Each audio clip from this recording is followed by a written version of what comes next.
Hello guys, welcome back to Rohit's academy. ఇప్పుడు మనకి already స్టేట్స్లో అయితే గ్రూప్స్ అన్నీ అయిపోయాయండి. ఇంకా తెలంగాణలో అయితే జిఆర్ఎల్ కూడా వచ్చేసింది. అవునా? ఒకవేళ మనం ముందుంటే అంతకన్నా మంచి విషయం ఏముంది? మనకి జాబ్ వచ్చినట్టే కదా, హ్యాపీ కదా. ఒకవేళ మనం ఆ ఎడ్జ్లో ఉన్నట్టయితే, ఒకవేళ మనం లాస్ అయిపోయి అలా బాధగా మనకి ఉన్నట్టయితే, మనకి ఇంకా మన చేతిలో ఏమున్నాయండి? రైల్వేస్ మనకి కొంచెం ఫెచ్చింగ్ అవ్వచ్చు. ఈ రైల్వేస్‌లోనే ఇప్పటికి కొన్ని ఎగ్జామ్స్ అయిపోయాయి. అవునా?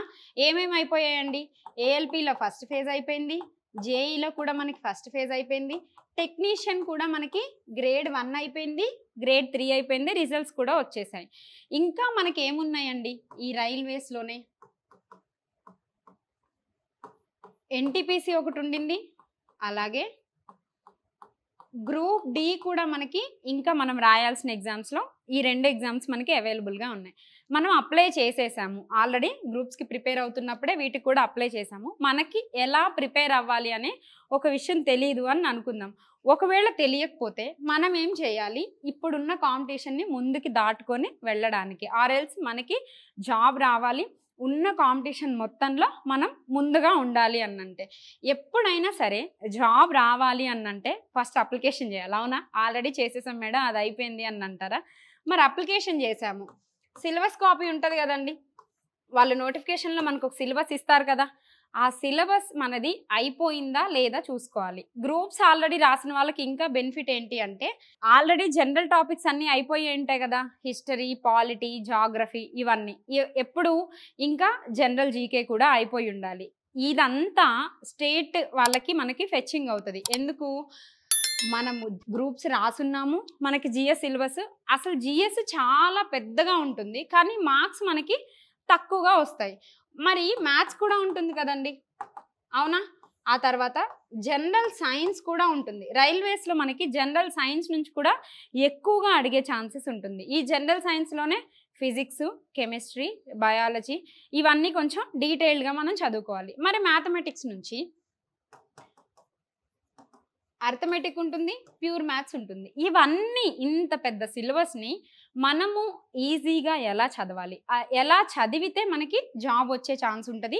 ఇక్కడున్న నెంబర్ ఆఫ్ అప్లికేషన్స్‌ని మనం ఓవర్‌కమ్ జేయడానికి. ఎన్‌టీపీసీలో దాదాపుగా 1,00,00,000 కన్నా ఎక్కువగానే వచ్చాయండి అప్లికేషన్స్. కానీ అసలు మనకున్న జాబ్‌లెన్ని?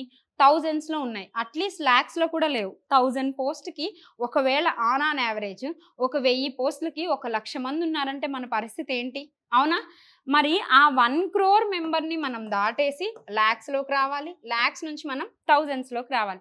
అసలు ఎలా చదివితే మనకి జాబ్ వచ్చిద్ది? అవునా కాదా? మరి ఎలా చదవాలి? ఏంటి మన ప్రిపరేషన్ స్ట్రాటజీ? ఎలా చదివితే మనకి మంచి స్కోర్ రావడానికి ఛాన్స్ ఉండిద్ది? ఫస్ట్ ఇప్పుడే కదండీ మనం చెప్పుకున్నాము. సిలబస్ కంప్లీట్ చేయాలి. ఏ చాప్టర్స్ ఉన్నాయి? ఏమేం టాపిక్స్ ఉన్నాయి? ఇవన్నీ అయిపోవడానికి మనకి ఎంత టైం పడుతుంది అనే సెల్ఫ్ అనాలిసిస్ ఉండాలండి. ఒకవేళ ఏం తెలీదు మేడం, ఫస్ట్ నేను జనరల్ స్టడీస్ చదవొచ్చా? హిస్టరీ, పాలిటీ, జాగ్రఫీ దాంతో స్టార్ట్ చేయాలా? ఆర్ ఎల్స్ జనరల్ సైన్స్‌తో స్టార్ట్ చేయాలా? మ్యాథమెటిక్స్‌తో స్టార్ట్ చేయాలా? లేదు రీజనింగ్‌తో స్టార్ట్ చేయాలా? ఎలా స్టార్ట్ చేస్తే ఉన్న తక్కువ టైంలో మనకి రీచ్ ఎక్కువ ఉంటది. ఆర్ ఎల్స్ ఉన్న తక్కువ టైంలో మనకి సిలబస్ ఫాస్ట్‌గా అయిపోవడానికి. అసలు నాకేం తెలీదు అనుకున్న వాళ్ళు జీఎస్ కొంచెం గ్యాప్ ఇవ్వండండి. చదవొద్దని నేను అనడం లేదు. మొదటిగా చదవొద్దు. ఎందుకంటే ఎక్కువ సిలబస్ ఉంటది. తక్కువ టైం ఉంది కాబట్టి మనం మొత్తం సిలబస్ జీఎస్ చదివేలోపు మన టైం అయిపోతదండి. ఇప్పుడు మనం గ్రూప్స్ రాసుంటే మీ గ్రూప్స్ నాలెడ్జ్ అనేది ఈ రైల్వేస్‌లో సరిపోతదండి. అక్కడ మనల్ని చాలా స్టేట్మెంట్స్ ఇచ్చి which are the following correct, arrange chronology order అట్లా అడుగుతారు గదా! ఇక్కడ అలా కూడా అడగరు. డైరెక్ట్‌గా సింగిల్ స్టేట్మెంట్సే ఉంటాయండి. ఒక్కొక్కసారి అయితే ఇంకా అనదర్ నేమ్ ఏముంది? ఒకవేళ ఎవరికి టైటిల్ ఇచ్చారు? అలా ఇచ్చిన తర్వాత ఒకవేళ ఏ వార్‌లో ఎవరున్నారు? లేదు ఇప్పుడు కంపెనీ రూల్ ఉందనుకోండి. 1857 రివోల్ట్ ఉంటది. అలా ఉన్న తర్వాత అసలు దీని ఇంపార్టెన్స్ ఏంటి? ఈ రివోల్ట్‌లో మనకి ఎవరెవరు ఎక్కడ మనకి టాప్‌గా ఉన్నారు? లేదా ఎవరు లీడర్‌షిప్ తీసుకున్నారు? అలా మనల్ని అడగడానికి ఛాన్స్ ఉండిద్దండి. ఇప్పుడు అది ఒకవేళ మనం మొత్తం చదివిన తర్వాత కంక్లూడ్ చేయడానికి ఇలా సింగిల్ స్టేట్మెంట్స్ అడుగుతారని మనం అనుకున్నాం. సో ఏమీ రానప్పుడు జిఎస్ ఫస్టే చదవొద్దండి, ఎక్కువ టైం పట్టిద్ది. ఒకవేళ వచ్చనుకుంటే మనకు ఆ చాప్టర్ అయిపోయినట్టే కదా. సిలబస్లో ఒక 30 మార్క్స్, ఒక 50 మార్క్స్, ఇది మనకి బెనిఫిట్ అయిపోతుంది కదా, ఇక్కడ అయిపోతుంది. నెక్స్ట్ మనకి జనరల్ సైన్స్ అండి. ఈ జనరల్ సైన్స్ కూడా గ్రూప్ డిలో చాలా ఇంపార్టెంట్. ఎక్కువ మార్క్స్ కూడా మనకి జనరల్ సైన్స్ నుంచి రావడానికి ఛాన్స్ ఉంటుంది. అందులో ఫిజిక్స్ ఉంటుంది, బయాలజీ ఉంటుంది, కెమిస్ట్రీ ఉంటుంది. మరి ఇప్పుడు ఈ 3 చదవడానికి మనకు ఆల్రెడీ మెన్షన్ చేశారండి.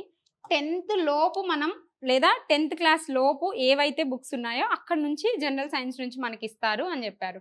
మరి ఈ 10th లోపు బుక్స్ అన్ని కవర్ చేయడానికి మన వల్ల అవుతుందా, ఎంత టైం ఉంది, ఒకవేళ అలా అవ్వనప్పుడు మనం ఏం చేయాలి? సో ఇవన్నీ మనకి ప్రిపరేషన్ కన్నా ముందే ఎక్కువగా మనకు వచ్చే డౌట్స్, అవునా కదా? అసలు స్టార్ట్ చేయాలి అంటేనే మనకు టైం పట్టిద్ది. మరి స్టార్ట్ చేసిన తర్వాత కూడా కొంతమంది చదవని వాళ్ళు ఉంటారు, కొంతమంది రెగ్యులర్గా చదివే వాళ్ళు ఉంటారు, ఇంకా కొంతమంది గ్యాప్ ఇచ్చి లేదు ఏదో అప్లై చేశాం కదా ఇంకా పాజ్ చేసుకుంటూ చదివే వాళ్ళు ఉంటారు. ఇలా number of types of people ఉంటారు, అవునా కదా? వీళ్ళ అందరితో కన్నా మనకి జాబ్ రావాలంటే మనం ఏమి ఫాలో అవ్వాలి, అవునా? ఏదైనా ఫాలో అవ్వాలంటే ఒక పర్టికులర్ షెడ్యూల్ని ఫాలో అవ్వకుంటూ అలా మనం ప్రతిరోజు దాన్ని కంటిన్యూ చేయాలండి. ఇవాళ చేశాను, అమ్మయ్య ఉగాది వచ్చింది ఇంకా అయిపోయింది, ఇవాళ పాజ్ ఇస్తాను, సండే వచ్చింది లేదా బర్త్డే వచ్చింది, ఏదో ఒక కారణం చెప్పి మనం ఆపేసుకుంటున్నాము అంటే ఆ ఒక్కరోజు చదివిన వాళ్ళు కూడా మనకన్నా ముందుకు వెళ్ళిపోవచ్చు, అవునా అండి? సో మనం ఎప్పుడు వేరే వాళ్ళకి ఛాన్స్ ఇవ్వకూడదు. మనమే ముందుండాలి అంటే మనం ఎంత చదవాలి? సో ఇలా చదివేటప్పుడు మీరు గుర్తుపెట్టుకోండి, ఫస్ట్ సిలబస్ చదివేశాం కదా మనం, ఆ సిలబస్ చదివిన తర్వాత జిఎస్తో స్టార్ట్ చేసాము. ఒకవేళ గ్రూప్స్ అయిపోయింది, జిఎస్ అయిపోయింది, జనరల్ సైన్స్ కూడా అయిపోయింది, మ్యాథ్స్ రీజనింగ్ ఈ 2 వస్తే మ్యాథమెటిక్స్ రీజనింగ్ ఈ 2లో మనకి ఏ ఎగ్జామ్ తీసుకున్నా 50% కన్నా ఎబోవ్ స్కోర్ మనం చేసేయచ్చండి, అవునా? మరి ఈ మ్యాథమెటిక్స్లో సిలబస్ ఏముంటుంది, లైన్గా మనం చదవచ్చా, అక్కడ ఇచ్చిన ఆర్డర్లో మనం చదవచ్చా, ఆర్ఎల్స్ ఏ ఆర్డర్లో ఫాలో అయితే మనకి అంత సిలబస్ కవర్ అయిపోతుంది. ఈ విషయం మనకు తెలిస్తే ఓకే అండి. ఒకవేళ తెలియకపోతే మనం ఏం చేయాలి? ఎప్పుడైనా సరే ఒక రూట్ మ్యాప్ని ఫాలో అయినప్పుడు మన పాత్ వేరేలాగా ఉంటుంది. మనమే టైం తీసుకుంటూ దాని వరకు రీచ్ అవ్వాలంటే రీచ్ అవుతాం, అవ్వమనైతే నేను ఎప్పుడు చెప్పనండి. కాకపోతే ఇక్కడ మనకి టైం ఇంపార్టెంట్, అవునా? ఇన్ టైంలో రీచ్ అయ్యామా లేదా ఇంపార్టెంట్. అలాగే ఇచ్చిన క్వశ్చన్స్లో నుంచి ఆ ఇన్ టైంలో చేసామా, ఒక పేపర్ ఇచ్చి రోజంతా చేయండి అంటే ఆ 100 మార్కులకి అందరూ చేస్తారండి, కానీ మనకు ఆ రోజంతా ఇవ్వరు కదా. ఇస్తే 1 అవర్ లేదా 90 మినిట్స్, 1.5 అవర్, హార్డ్లీ ఇంకా మనం స్టేట్ ఎగ్జామ్స్కి వస్తే 3 అవర్స్, అంతే కదా, అంతకన్నా ఎక్కువ టైం అయితే ఇవ్వరు కదా. ఒక పేపర్కి ఇంత టైము, ఆర్ఎల్స్ ఫస్ట్ ఎగ్జామ్కి ఇంత టైము, CBT 1కి ఇంత టైం ఉంటుంది, CBT 2కి ఎంత టైం ఉంటుంది. ఆ టైం తర్వాత నెంబర్ ఆఫ్ క్వశ్చన్స్ కూడా మారుతాయి. మరి ఇన్ టైంలో ఇవన్నీ చేయాలంటే మనం ఎప్పుడైనా సరే సిలబస్ కంప్లీట్ చేయాలి, ఆ తర్వాత రివిజన్ చేయాలండి. మన సిలబస్ అయిపోయింది, ఒకవేళ మనం స్టార్ట్ చేయలేదు అంటే ఇప్పుడే స్టార్ట్ చేసేవాళ్ళు సిలబస్ని ఫాలో అవుతూ వెళ్ళాలండి. ఒకవేళ నాది మొత్తం చదవడం అయిపోయింది మేడం, ఇప్పుడు నేనేం చేయాలి అనంటే సిలబస్ అయిపోయింది కదా, రివిజన్ చేయండి. ఈ రివిజన్ కూడా సిలబస్కి తీసుకున్నంత టైం మనం తీసుకోకూడదు. ఎప్పుడైనా సరే ఒకవేళ ఇక్కడ మనకు ఒక 3 మంత్స్, 5 మంత్స్, 6 మంత్స్ అలా పడితే ఇది మొత్తం మనకి 2 మంత్స్లోనే అయిపోవాలి, ఆర్ఎల్స్ 1 మంత్లోనే అయిపోవాలి. ఇలా అయిపోవాలి అంటే చదివేటప్పుడే ప్రతిరోజు ఎనాలిసిస్ చేసుకోండి. ప్రతిరోజు ఎండ్ ఆఫ్ ద డే మనం పడుకునే ముందు ఆర్ఎల్స్ మనం ఎప్పుడైతే బుక్ని క్లోజ్ చేస్తున్నామో అంతకన్నా 1 అవర్ 2 అవర్స్ ముందు మీరు ఏం చేయాలి అంటే అసలు మార్నింగ్ నుంచి నేను బుక్స్ తీసుకున్నాను కదా, నేను ఏ సిలబస్ని రిసీవ్ చేసుకున్నాను, లేదా అసలు ఈరోజు నేను ఏ కంటెంట్ని నేర్చుకున్నాను, అలా నేర్చుకున్నది ఎగ్జామ్లో ఎలా అడుగుతున్నారు, ఎగ్జామ్లో అడిగినప్పుడు నేను ఆన్సర్ చేయగలుగుతున్నానా లేదా, అలా మీరు ఎనాలిసిస్ చేసుకోండి. ఈ ఎనాలిసిస్లో మీకు ఏమవుతుంది అంటే నేనేం చదివాను, ఏం అడుగుతున్నారు, అలా అడిగిన దాన్ని నేను ఆన్సర్ చేయగలుగుతున్నానా లేదా. మీరు ఆన్సర్ చేస్తే చాలా హ్యాపీ అండి. ఎందుకు, మనం చదివింది వేస్ట్ అవ్వకుండా మనం ఆన్సర్ చేయగలుగుతున్నామంటే ప్రతిరోజు అలాగే జరుగుతుంది కదా. ఎందుకు, ప్రతిరోజు మనమే కదా చదివేది. మనం బుక్స్ ఓపెన్ చేసి వాటి ముందు ఉండడం వేరు, ఆ బుక్స్ నుంచి మనం రిసీవ్ చేసుకున్న కంటెంట్ వేరండి, అవునా? ఎప్పుడైనా సరే మన ఇన్ అవర్స్ స్టడీ హాల్కి వెళ్ళాము, ఇన్ అవర్స్ రీడింగ్ రూమ్కి వెళ్ళాము, ఇన్ అవర్స్ చైర్లో కూర్చొని చదివాము, అది కాదు ఇంపార్టెంట్. మొత్తం కంటెంట్‌లో మీరు ఎన్ని అవర్స్ కంటెంట్‌ని నేర్చుకున్నాను, లేదా ఒక 10 గంటలు కూర్చున్నారు, ఒక 12 గంటలు కూర్చున్నారు. లేదు మేడం నాకు ఎక్కువ టైం లేదు. నేను 8 అవర్సే కూర్చున్నాను బుక్స్ ముందు అనంటే, ఆ 8 అవర్స్‌లో మనం హార్డ్‌లీ ఒక 6 అవర్స్ చదవగలుగుతామండి. ఆర్ ఎల్స్ మన కంటెంట్ రిసీవ్ అయ్యేది నేను చెప్తున్నాను. మనం కూర్చొని చదవడం వేరు. కూర్చొని చదివింది మనకు అర్థం అవ్వడం వేరు. ఎలాగానే చదువుతామా? చదవం గదా! ఏం చేస్తాం? ఇంక చెప్పొచ్చు. స్టార్ట్ చేస్తాం. అసలు మనం చదివినప్పుడన్నా అలసిపోతామో లేదో కానీ, ఒక్కసారి మనం స్వైప్ చేయడం స్టార్ట్ చేశాము అనంటే, ఎంత టైం మనం యూజ్ చేస్తున్నాము, ఎంత మనం బుక్స్‌ని వదిలేసి ఎక్కడున్నాము అనే విషయం కూడా మర్చిపోతాం. అవునా? అలా చేయొద్దండి. ఎప్పుడైతే మీరు స్టడీ హాల్‌లోకి ఎంటర్ అవుతారో, ఆర్ ఎల్స్ రీడింగ్ రూమ్‌లోకి మీరు ఎళ్తారో, ఎళ్ళిన దగ్గర నుంచి మీరు ఫిక్స్ అయిపోండి. ఇంక నేను ఈరోజు వచ్చాను కదా! వచ్చినందుకు ఖచ్చితంగా నేను ఏదో ఒకటి నేర్చుకోవాలి. అలా నేర్చుకున్న దాన్ని ఎగ్జామ్‌లో నేను ఎలా ఇంప్లిమెంట్ చేయగలుగుతున్నాను అనే అనాలిసిస్ మనకి ఇంపార్టెంట్ అండి. ఆ తర్వాత మనం సిలబస్ అయిపోయింది. మనం రివిజన్ చేశాం గదా! మరి ఎగ్జామ్‌లో అడుగుతున్నారు అంటే నెంబర్ ఆఫ్ మాక్ టెస్ట్‌లు రాయడం ఇంపార్టెంట్ అండి. ఆ మాక్ టెస్ట్ రాసిన తర్వాత మనకెన్ని మార్క్స్ వస్తున్నాయి? ఔట్ ఆఫ్ 100 అయితే 100, 120 అయితే 120. ఈ 120కి ఆర్ఎల్స్ ఈ 100కి మనకి ఎన్ని మార్క్స్ వస్తున్నాయి అనేది ఇంపార్టెంట్. ఇప్పుడు ఇక్కడ నెగెటివ్ మార్కింగ్ ఉంది గదండీ! స్టేట్ ఎగ్జామ్ గాదు గదా! ఈ సెంట్రల్‌లో మనకి డిసడ్వాంటేజ్ ఏంటంటే, మనం తప్పు చేశాము, ఒక బిట్ మనకి లాస్ అయింది అంటే, ఆ వచ్చే 1 మార్కు పోతుంది. అలాగే కరెక్ట్ అయిన దాంట్లో నుంచి గూడా మార్క్ లాస్ అయిపోతుంది. అవునా? ఏం కాదు 3 సమ్స్ కరెక్ట్ లేదా 3 సమ్స్ మనం రాంగ్ పెడితే, అప్పుడు మనకి మార్క్ డిడక్ట్ అవుతుంది అని అనుకుంటున్నారు. అలా మీరు అనుకుంటే తప్పేనండి. ఎందుకు? 3 ప్రాబ్లమ్‌లు మనయి తప్పుబోయాయనుకో, ఫర్ ఎగ్జాంపుల్ 1/3 నెగెటివ్ మార్కింగ్ ఉందనుకో, ఈ వచ్చే 3 మార్కులు పోతాయా? అవునా? ఇంకా ఒక మార్క్ డిడక్ట్ అయిపోతది బికాస్ ఆఫ్ 3 మార్క్స్. ఆ! లేదా 3 క్వెషన్స్. అంటే మొత్తంగా మనం 4 మార్కులు మిస్ అయిపోతున్నాం. ఓన్లీ 3 తప్పు చేస్తాము, 4 తప్పు చేస్తామని గాదు గానీ, నెగెటివ్ మార్కింగ్‌లో డిసడ్వాంటేజ్ ఏంటంటే, ఇక్కడ మార్క్ మనకి పోవడానికి ఛాన్స్ ఉంది. కరెక్ట్ అయిన దాంట్లో కూడా పోవడానికి ఛాన్స్ ఉంది. మనం ఇన్ని రోజులు కూర్చొని చదివింది మార్క్స్ అన్నీ లాస్ అవ్వడానికి కాదు కదా! సో, మీరేం జేస్తారంటే, యాక్యురసీ మెయింటైన్ చేయండండి. మార్క్స్ ఎప్పుడు రాసినా సరే, అదే రోజు రియల్ ఎగ్జామ్ రాస్తున్నట్టే ఫీల్ అవ్వండి. అంతే తప్ప, ఓకే. మేడం మార్క్స్ రాయమన్నారు. ఓకే. నేను ఈరోజు రాసాను. మేడం ప్రీవియస్ ఇయర్ క్వెషన్స్ చేయమన్నారు. ఈ పీవైక్యూస్‌లో నేనెన్ని సాల్వ్ చేశాను. ఏదో చెయ్యమన్నారు కాబట్టి మొక్కుబడిగా చేసుకుంటూ ఎళ్ళకూడదండి.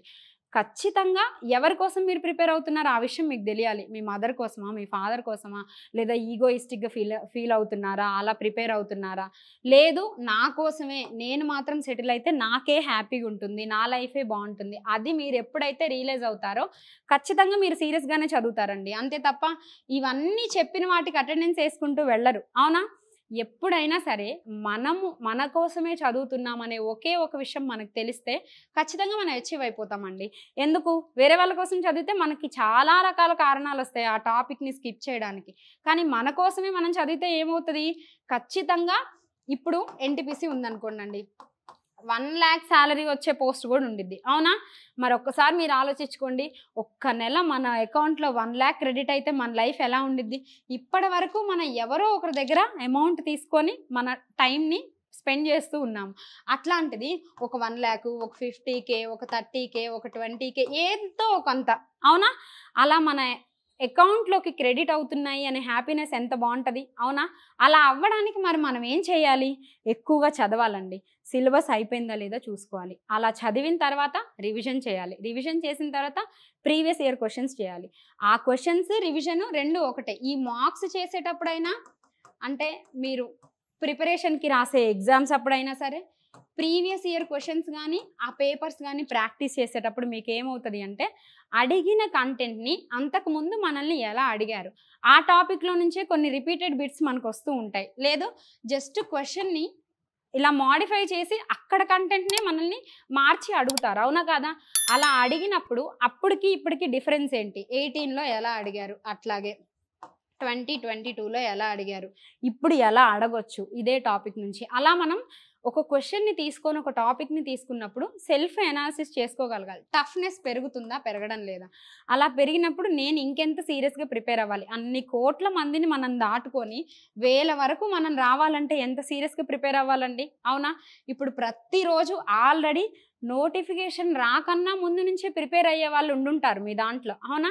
ఇప్పుడే స్టార్ట్ చేస్తున్న వాళ్ళు ఇంకెంత సీరియస్గా చదవాలి? దగ్గరలోనే ఉంటుంది కదా ఎగ్జామ్, మనకి ఇయర్స్ టైం అయితే ఇవ్వరు కదండి.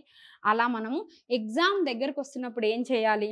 త్వరగా చదవగలగాలి, చదివింది గుర్తుపెట్టుకోగలగాలి, గుర్తుపెట్టుకున్న దాన్ని మనం ఎలా ఇంప్లిమెంట్ చేయగలుగుతున్నామో ఇంపార్టెంట్. సో ఇక్కడ మనం జిఎస్ అయినా, జనరల్ సైన్స్ అయినా, మ్యాథమెటిక్స్ అయినా, రీజనింగ్ అయినా, ఏది చదివేటప్పుడైనా సరే అకార్డింగ్ టు ద సిలబస్ మనం ఫాలో అయిపోవాలండి.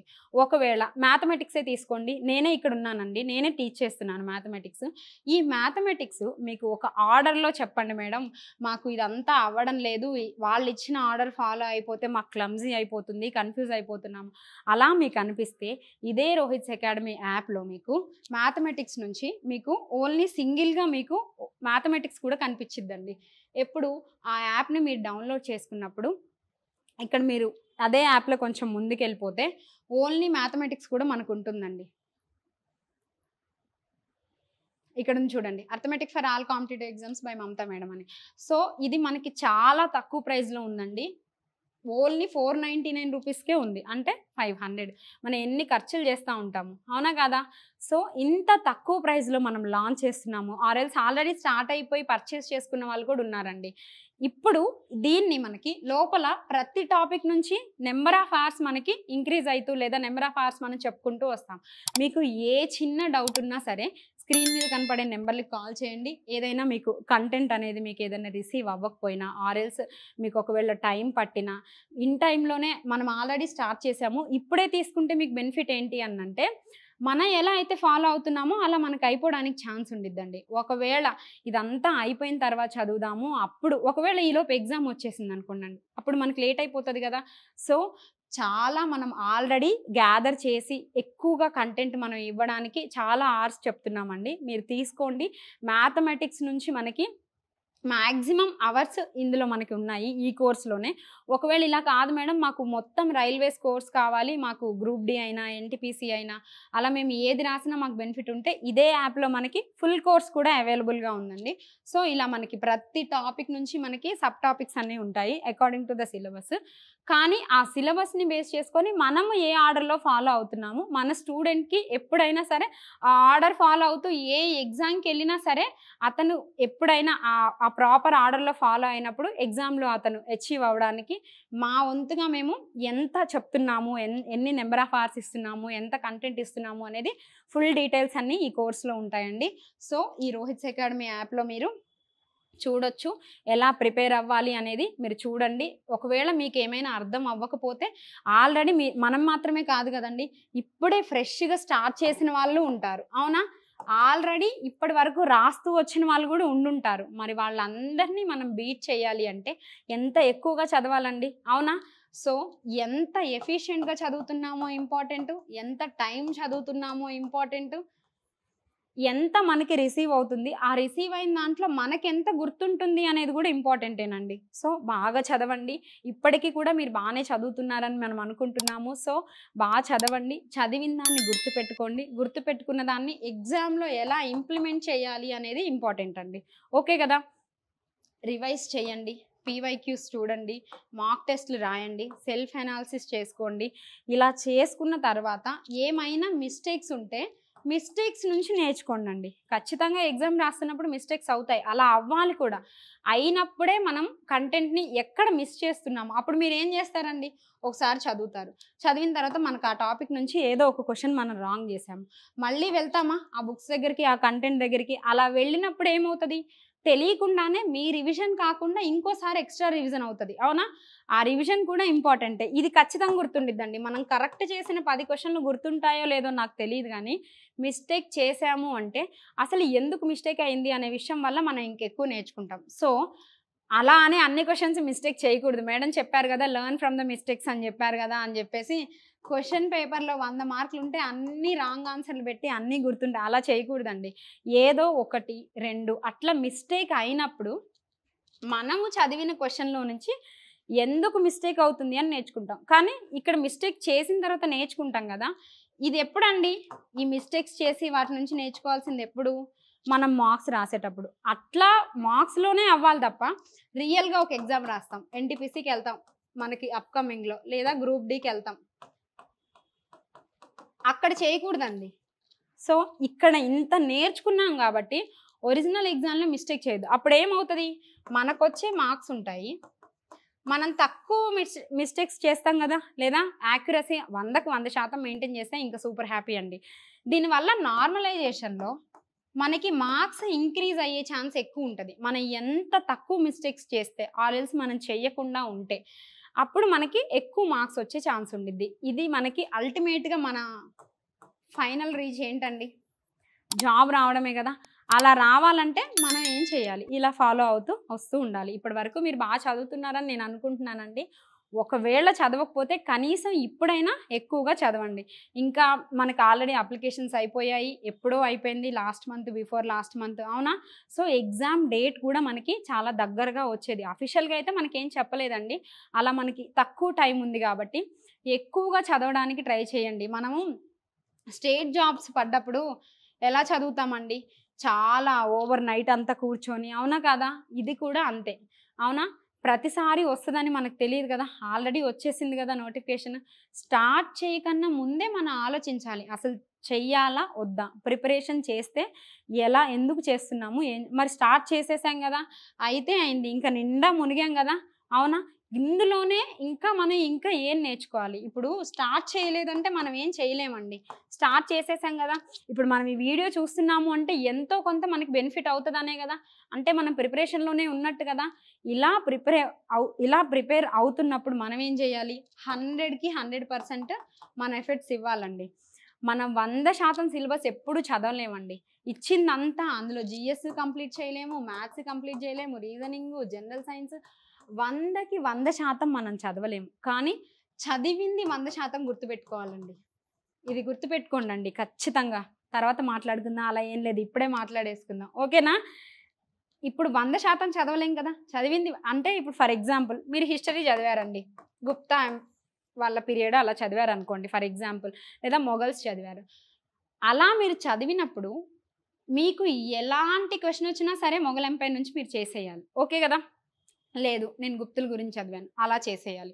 లేదు నేను ఇంక 1857 మోడర్న్ హిస్టరీలోకి వస్తే, హిస్టరీ అనే కాదు, పాలిటీ అయినా జాగ్రఫీ అయినా, ఫర్ ఎగ్జాంపుల్ పాలిటీలో ప్రైమ్ మినిస్టర్ గురించి చదివారు, ప్రెసిడెంట్ గురించి చదివారు, చదివినప్పుడే టైం తీసుకోవాలండి.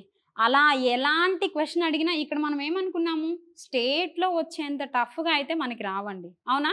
సో ఇక్కడ ఈజీగానే వస్తాయి, కానీ సిలబస్ ఎక్కువ ఉంటుంది కదా, మనం కంప్లీట్ చేసేయాలి కదా.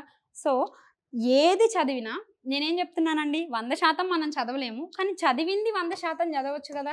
సో ప్రైమ్ మినిస్టర్ చదివాము అన్నంటే ప్రైమ్ మినిస్టర్ది ఎలా అడిగినా మనకి బిట్ మిస్ అవ్వకూడదు. ప్రెసిడెంట్ చదివాము అంటే ప్రెసిడెంట్ది ఎలా అడిగినా, ఎలా ట్విస్ట్ చేసి అడిగినా మనకి క్వశ్చన్కి ఆన్సర్ రావాల్సిందే. తప్పు చేస్తే మనం ఏమనుకున్నామండి, ఒరిజినల్ ఆన్సరు పోతుంది, వచ్చిన కరెక్ట్ అయిన దాంట్లో నుంచి కూడా డిడక్ట్ అయిపోతుంది. ఇక్కడ నెగిటివ్ మార్కింగ్లో డిసడ్వాంటేజ్ అదే, మనం కష్టపడి చదివిన దాంట్లో నుంచి మార్కు మనకి డిడక్ట్ అయిపోతుంది. అట్లా అయినప్పుడు మనం చదివి వేస్ట్ అయిపోతుంది కదా. అందుకే యాక్యురసీ మెయింటైన్ చేయండి. 100% చదవలేం కదా, కానీ చదివింది 100%. అట్లాగే 100 బిట్లు పెట్టలేము, కానీ పెట్టింది 100కి 100% కరెక్ట్ అయ్యేటట్టు చూసుకోండి, ఓకే కదా. సో మీరు బాగా చదువుతున్నారని నేను అనుకుంటున్నాను, బాగా చదవండి. మీరు ఎప్పుడైతే చదవడం ఆపేస్తారో మీకన్నా ముందు చదివే వాళ్ళని గుర్తు తెచ్చుకోండి, లేదా మిమ్మల్ని క్రిటిసైజ్ చేసే వాళ్ళని మీ పక్కన పెట్టుకోండి. ఇంకా నీ వల్ల కాదు, నువ్వు చెయ్యలేవు, నీకెప్పుడు ఇలాగే జరుగుతుంది, వాళ్ళు అసలు మనం అనుకుంటాము వాళ్ళ వల్ల మనకి ఎక్కువ బాధ కలుగుతుంది, కానీ వాళ్ళేనండి మన సక్సెస్ని కోరుకునేది. వాళ్ళకి ఏం అవసరం మనల్ని తిట్టడానికి, మనకి లేదా జాబ్ రావడానికి, మనల్ని క్రిటిసైజ్ చేయడానికి. అలా చేస్తున్నారు అన్నంటే మీరు ఇంకా వాళ్ళు ఇంకా గాడ్ గిఫ్ట్ మనకి ఇచ్చేశారు అని అనుకోండి. ఎందుకు తెలుసా, వాళ్ళు అలా అనడం వల్ల మనకి ఇంకా ఎక్కువగా చదవాలనే ఒక భావన కలుగుతుంది, అవునా. సో ఇలా మీరు ప్రిపేర్ అవుతూ ఉండండి, ఎక్కువగా చదవండి, చదివిన దాన్ని రివిజన్ చేయండి, వీలైతే ఎక్కువ ప్రీవియస్ ఇయర్ క్వశ్చన్స్ ప్రాక్టీస్ చేయండి, ఆ తర్వాత మార్క్స్ రాయండి. ఒరిజినల్ ఎగ్జామ్కి వెళ్ళే ముందు మిమ్మల్ని మీరు పాలిష్ చేసేసుకోండి. అలా చేయడానికి ఇవన్నీ ఫాలో అవ్వండి, ఓకే కదా. సో బాగా చదవండి, ఆల్ ది బెస్ట్, బాగా రాయండి ఎగ్జాము. ఇలా రాయడం కోసం ఇంకా ఏమైనా డౌట్స్ ఉంటే మీరు కమెంట్స్ రూపంలో అడగండి, మేము అన్నిటికీ ఆన్సర్ చేయడానికి ట్రై చేస్తాము. ఇంకా ఏదైనా డౌట్ ఉంటే ఇక్కడ కనిపించే నెంబర్లకు మీరు కాల్ చేయండి, డౌట్స్ అన్నీ కనుక్కోండి. ఏ చిన్న డౌట్ ఉన్నా అడగండి, మేము మీకు అవైలబుల్గానే ఉంటాము. మా ఆన్సర్స్ అనేవి మీకు రీచ్ అవుతూనే ఉంటాయండి. ఓకే కదా. థ్యాంక్ యూ అండి. Thank you all the best అండి. బాగా చదవండి, ఎగ్జామ్ బాగా రాయండి. జాబ్తో మీరు సక్సెస్ అయ్యి మళ్ళీ కమెంట్ చేయండి. ఇప్పుడు ఎలా అయితే డౌట్ కోసం కమెంట్ చేశారో అప్పుడు కూడా మేడం నాకు జాబ్ వచ్చింది, ఈ వీడియో విన్నాను, నాకు హ్యాపీ అనిపించింది. నాకు ఎప్పుడు తెలుసా, రిజల్ట్ వచ్చి జాబ్ వచ్చిన తర్వాత మళ్ళీ ఒకసారి రండి, ఈ స్ట్రాటజీస్ అన్నీ ఫాలో అయ్యాము, మాకు జాబ్ వచ్చింది, అప్పుడు మాకు ఇంకా ఎక్కువ హ్యాపీ అనిపించిద్దండి. ఓకే కదా. Done. So all the best అండి. బాగా చదువుకోండి.